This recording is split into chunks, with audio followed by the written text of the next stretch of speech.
Watching remote-controlled planes fly is always a blast, but the best part for Bo is when Dad packs a cargo hold with candy and does a release. My grandson, whose dad is a radio-controlled pilot, helps hold the plane while the goodies are loaded. Then he waits for the takeoff and bombing run that leads to treats.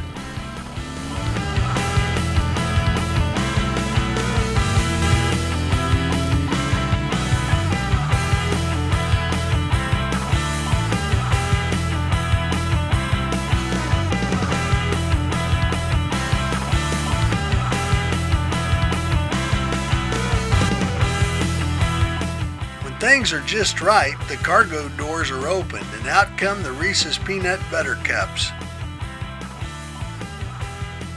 Bo hits the trail to retrieve them and heads back to the viewing area for some good eating while the show goes on.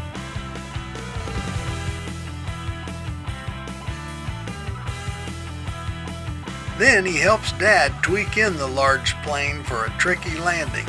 A great way to spend a fall afternoon. I'm Mike Blair in the Kansas Outdoors.